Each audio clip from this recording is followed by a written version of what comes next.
एक गांव में करोड़ी मल नाम का एक जमींदार रहता था, जो गांव के भोले भाले लोगों को पैसा देकर उनसे भारी ब्याज वसूलता था और उनके खेत पर कब्जा भी कर लिया करता था। उसकी पत्नी मंजरी एक मूर्ख स्त्री थी। अरे कहाँ हो मंजूरी, जल्दी से एक कप चाय लेकर आओ, मुझे काम पर जाना है। ला रही हूँ जी। कितनी देर से यही बात बोल रही हो कि ला रही हूँ ला रही हूँ। अरे कब लाओगी हैं? जल्दी से मुझे एक कप चाय दे दो। हाँ। मंजरी एक कप चाय क्रोधित होकर करोड़ी मल को देती हुई बोली, ये लीजिए आपकी गर्मा गर्म चाय। बोल तो ऐसे रहे हैं जैसे कि खेत पर आप स्वयं हल जोतेंगे। अरे दूसरों का खून पीने के अलावा आपने अपने जीवन में कोई दूसरा काम किया है क्या? आज का दिन मेरे लिए बहुत शुभ है मंजूरी। सुबह सुबह ऐसी बातें करके मेरा मूड खराब मत करो। हाँ। अरे तो क्या गलत बोल रही हूँ जी? यहाँ से जाकर खेत पर आराम से कुर्सी पर बैठ जाओगे और 2-3 घंटे कपटा और संपत से अपने पैरों की मालिश करवाओगे। इसके अलावा और कोई काम है तुम्हें? ऐसी बात नहीं है मंजूरी, ये काम भी बड़ी मेहनत का होता है। तुम्हें तो खुश होना चाहिए कि तुम करोड़ी मल की बीवी हो। करोड़ी मल की होशियारी के सामने कोई टिक नहीं पाता। हाँ। जिसे आप होशियारी कहते हैं ना, उसे दूसरी भाषा में कमीनापन कहते हैं। एक बात याद रखिएगा, आपकी ये होशियारी ना एक दिन आपको जेल की सलाखों तक पहुंचा देगी।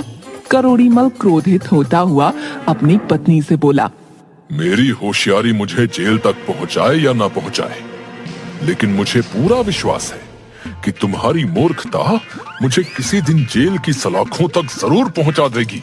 इतना बोलकर करोड़ी मल अपने दोनों नौकरों की ओर देखकर बोला, ए कपटा, ए संपत, ए ऐसे क्या देख रहे हो रे?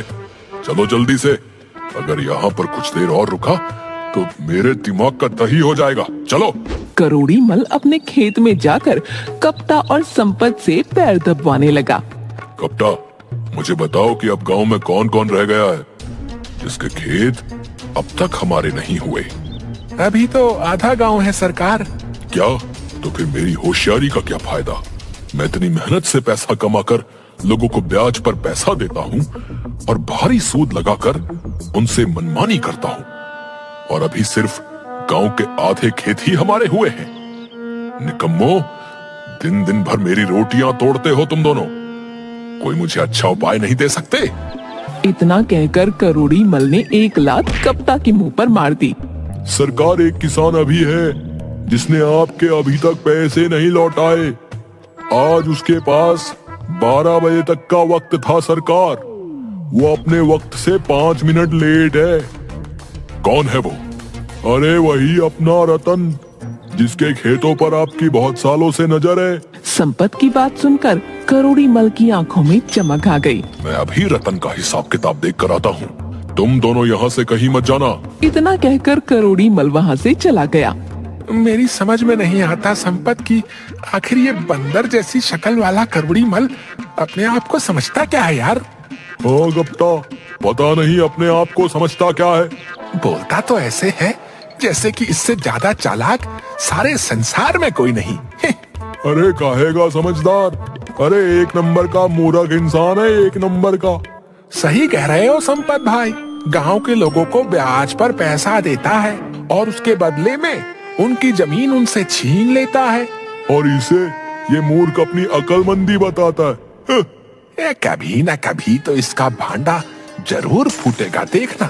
चिंता मत कर, इसकी मूर्ख पत्नी ही इसके काल का कारण बनेगी भाई, देखना।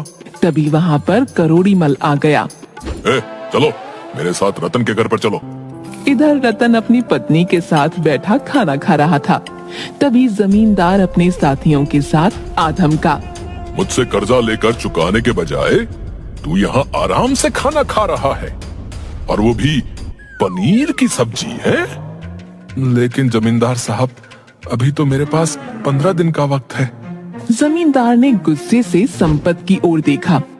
तू तो बोल रहा था कि पैसा लौटाने का आज इसका वादा था। ये झूठ बोल रहा है सरकार, आपको मेरी बात पर यकीन नहीं है। हम भी इस गांव में आपके सच्चे और वफादार नौकर हैं। हाँ, मेरे नौकर कभी मुझसे झूठ नहीं बोलते। तेरी मोहलत खत्म और तेरे खेत मेरे। ऐसा जुल्म मत कीजिए सरकार। ठीक है, आप मुझे कल तक की मोहलत दे दीजिए। ठीक है, कल दोपहर तक का वक्त देता हूँ तुझे। जमींदार वहाँ से चला गया। रतन की पत्नी सुनीता रतन से बोली, अभी तो फसल कटी भी नहीं, पैसे कहाँ से दोगे? खेत बचाने के लिए मेरे मन में जो आया मैंने बोल दिया। गई भैंस पानी में, सत्यानाश, अब तो खेत भी गए हाथों से। बस करो सुनीता, मुझे कुछ सोचने दो। मेरी कुछ समझ में नहीं आ रहा। हमारे पास तो 15 दिन का वक्त था, अचानक से करोड़ीमल यहाँ पर पैसे मांगने क्यों आ गया?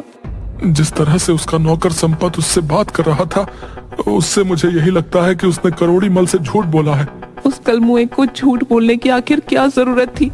उसके एक झूठ से हमारे खेत हमारे हाथ से जा सकते हैं। सारा गांव जानता है कि कपटा और संपत दिन भर करोड़ीमल की चापलूसी करते रहते हैं, और करोड़ीमल को कौन नहीं जानता। हो ना हो कपटा और संपत में से किसी एक ने डरते हुए ये झूठ उससे बोला है।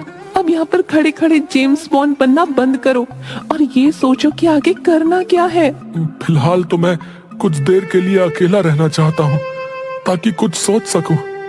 और तुम जब तक मेरे आसपास रहोगी तो मैं कुछ सोच नहीं पाऊंगा। मैं जंगल जा रहा हूँ, सिर्फ वही एक जगह है जहाँ एकांत में बैठकर मैं कुछ उपाय सोच सकता हूँ। रतन जंगल निकल गया।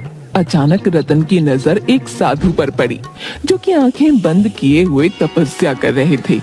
एक सांप फन फैलाए ऋषि के सिर पर मंडरा रहा था। वो सांप ऋषि को डसने ही वाला था कि रतन ने एक लकड़ी से उसे भगा दिया। ऋषि की आंखें खुल गईं। ये सांप मुझे डसकर मुझे मार देता। तुमने मेरी जान बचाई बेटा, और तुम्हारी वजह से मेरी तपस्या भी पूरी हो गई। मैं तुम्हें कुछ देना चाहता हूँ। इतना कहकर उस ऋषि ने एक चमकदार पीतल की चप्पल रतन को दे दी।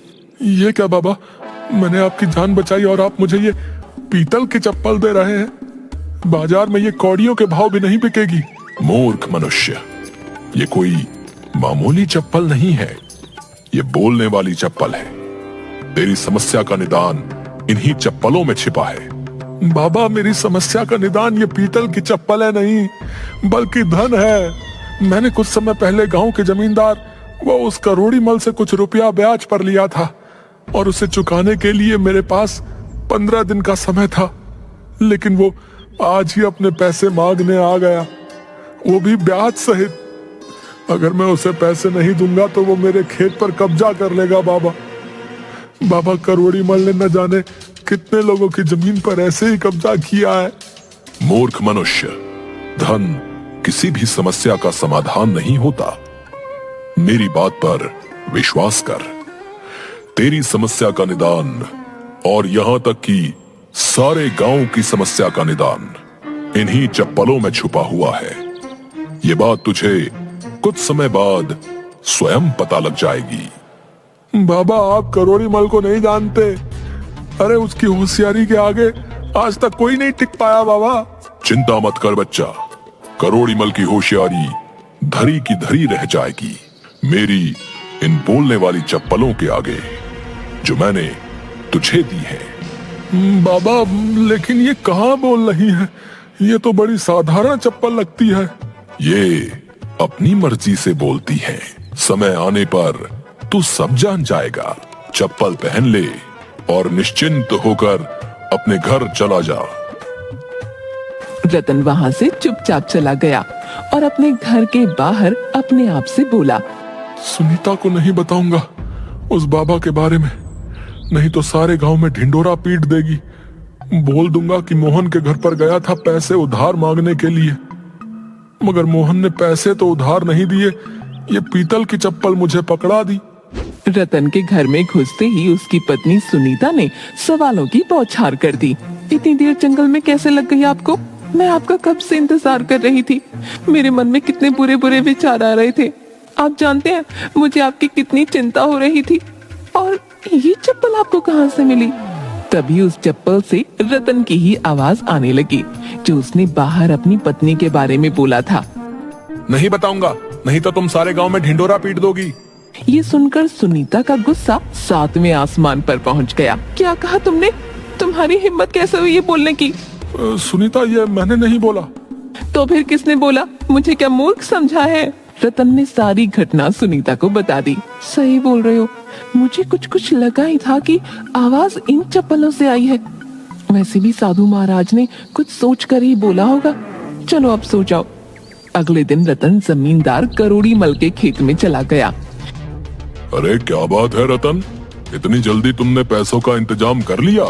नहीं करोड़ी मल जी, मैं आपसे बहुत जरूरी बात करने के लिए आया हूँ। अब मेरे इतने बुरे दिन आ गए कि मैं तुमसे जरूरी बात करूंगा, है? जल्दी बोलो, मुझे बहुत जरूरी काम से कहीं जाना है।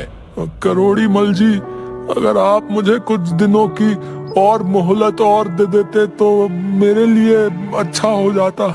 ये बात तो तुमने बिल्कुल सही कही है। तुम्हारे लिए बहुत अच्छा होता, लेकिन मेरे लिए ये बिल्कुल भी अच्छा नहीं है, समझे? मैं आपकी बात का मतलब नहीं समझा। अब मैं इस मूर्ख को कैसे समझाऊं कि मैं इसकी जमीन का सौदा एक बहुत बड़े बिल्डर से करके आ गया हूं और आज उस बिल्डर के जरिए मुझे बहुत भारी रकम मिलने वाली है। अब नहीं रतन, मेरी जुबान से निकले हुए शब्द तीर की तरह हैं। मैं तुम्हें अब और मोहलत नहीं दे सकता। तभी करोड़ी मल की नजर रतन की चप्पल पर पड़ी। मुझे देने के लिए तुम्हारे पास पैसे नहीं हैं, हैं? लेकिन पहनने के लिए ये पीतल की चप्पल जरूर है। करोड़ी मल जी, ये चप्पल मेरी नहीं है। लेकिन अब मेरी नजर इस पर पड़ गई है तो ये मेरी ही हुई। लाओ, इसे मुझे दे दो। ये चप्पल सिर्फ मेरे पैरों को शोभा देगी। लेकिन मेरी बात तो सुनिए, ये चप्पल। कपटा, संपत, छीन लो इस रतन के पैरों से चप्पल। आज शुभ काम करने में यही चप्पल पहनकर जाऊंगा। कपटा और संपत ने वो चप्पल रतन से छीन ली और उसे मार कर वहाँ से भगा दिया। करोड़ी मल ने वो चप्पलें पहन ली। ओफो, चप्पल पहनते ही मुझे तो जोरों से आने लगी भाई। बाथरूम के बाहर करोड़ी मल ने वो चप्पलें उतार दी। उसके बाथरूम में घुसते ही कपटा और संपत ने उसकी बुराइयां फिर से करना शुरू कर दी। अरे यार संपत, इस सेठ की चापलूसी करते करते यार मैं तंग आ गया हूँ यार। सही कहा यार, एक तो दिन भर इसकी चापलूसी करो है और ऊपर से इसकी मार भी खाओ यार, है? किसी दिन साले को चाय में ना जहर देकर इसको जान से मार दूंगा यार मैं। सही कहा यार, है? भगवान खुश होकर हमारे सारे बुरे कर्मों को माफ कर देगा यार। तभी करोड़ी मल बाथरूम से बाहर आया। वो दोनों चुप हो गए। सेठ ने जैसे ही चप्पलें पहनी, अचानक वो चप्पलें कपटा और संपत की आवाज में बात करने लगी। अरे यार संपत, है? इस सेठ की चापलूसी करते करते तो मैं तंग आ गया हूँ। सही कहा यार, एक तो दिन भर इसकी चापलूसी करो और ऊपर से इसकी मार भी खाओ। किसी दिन साले को चाय में जहर देकर इसे मैं जान से मार देंगे। नमक हरामो, है? तो तुम मेरे बारे में ये सोचते हो? मैं अब तक अपनी आस्तीन में सांपों को पाल रहा था। इसका मतलब ये जादुई चप्पल है। इतना बोलकर जमींदार ने कपटा और संपत को पीट कर भगा दिया और अपनी पत्नी मंजूरी के पास आकर बोला, सुनो मंजूरी, आज घर पर एक बिल्डर आने वाला है गांव की जमीन खरीदने। वो वहाँ पर कोई प्लांट या बिल्डिंग बनाना चाहता है। तुम चाय नाश्ते में कोई कमी नहीं रखना, वो बहुत मोटी रकम लेकर आने वाला है। आपकी होशियारी का भी कोई जवाब नहीं है। उस मूर्ख को तो ये भी नहीं पता होगा कि जो जमीन वो खरीदने आ रहा है वो जमीन तुम्हारी है ही नहीं, बल्कि उन गांव वालों की है जिन्हें तुमने थोड़ी सी रकम दी थी और बदले में भारी ब्याज लगाकर उनसे उनकी जमीनें छीन ली। उसे तो ये पता ही नहीं है कि तुम इंसान की खाल में छुपे हुए भेड़िए हो, जिसने गरीबों का खून चूस चूस कर इतनी दौलत कमाई है। चुप हो जाओ मंजूरी, चुप हो जाओ। दीवारों के भी कान होते हैं। ये बातें अभी बोलनी जरूरी है क्या? कुछ देर बाद वो बिल्डर आ गया। जमींदार उस बिल्डर की चापलूसी करने लगा, मगर अचानक वो चप्पलें सेठ करोड़ी मल की पत्नी की आवाज में बोलने लगी। जी, उन्हें तो ये पता ही नहीं है कि ये गांव की जमीनें तुम्हारी है ही नहीं, बल्कि उन गांव वालों की है जिन्हें तुमने थोड़ी सी रकम दी थी और बदले में भारी ब्याज लगाकर उनसे उनकी जमीनें छीन ली। उन्हें तो ये पता ही नहीं है कि तुम इंसान की खाल में छुपे हुए भेड़िए हो, जिसने गरीबों का खून चूस चूस कर इतनी दौलत कमाई है। बिल्डर एक ईमानदार इंसान था। उसकी समझ में सारा माजरा आ गया। उसने गुस्से से जमींदार की ओर देखकर कहा, तुम्हें शर्म आनी चाहिए। तुम गांव वालों की जमीनों पर कब्जा कर लेते हो। मुझे ऐसी जमीन पर कोई बिल्डिंग नहीं बनानी जहां पर सैकड़ों गांव वालों की हाय लगी हो। तुम्हें तो जेल में होना चाहिए। ये तो अच्छा हो भाभी जी का, जिनके मुंह से सच्चाई बाहर आ गई। लेकिन मैंने तो कुछ बोला ही नहीं। इतना कहकर बिल्डर ने पुलिस को फोन कर दिया। पुलिस ने जमींदार को गिरफ्तार कर लिया।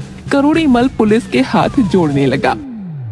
मुझे अरेस्ट मत करो थानेदार साहब, मैं सबकी जमीन वापस कर दूंगा। अरे चुप कर। जिन जमीनों को तू वापस करने की बात कर रहा है वो तेरी या तेरे बाप की नहीं है, रे गांव वालों की है। वो तो उन बेचारों को वैसे भी वापस की जाएगी और तू अब सारा जीवन जेल की चक्की पीसेगा, समझ गया? करोड़ी मल की सारी होशियारी धरी की धरी रह गई। रतन खुशी खुशी अपनी जमीन के कागज ले आया। वो अपनी पत्नी को सारी घटना बता ही रहा था कि तभी वो ऋषि प्रकट हो गए। बेटा, मैंने तुमसे कहा था ना कि तुम्हारी और सारे गांव की समस्या का समाधान इन चप्पलों में छुपा है। देखो, इन चप्पलों ने सारे गांव की समस्या का समाधान कर दिया। इतना कहकर वो ऋषि रतन के हाथ से उन चप्पलों को लेकर गायब हो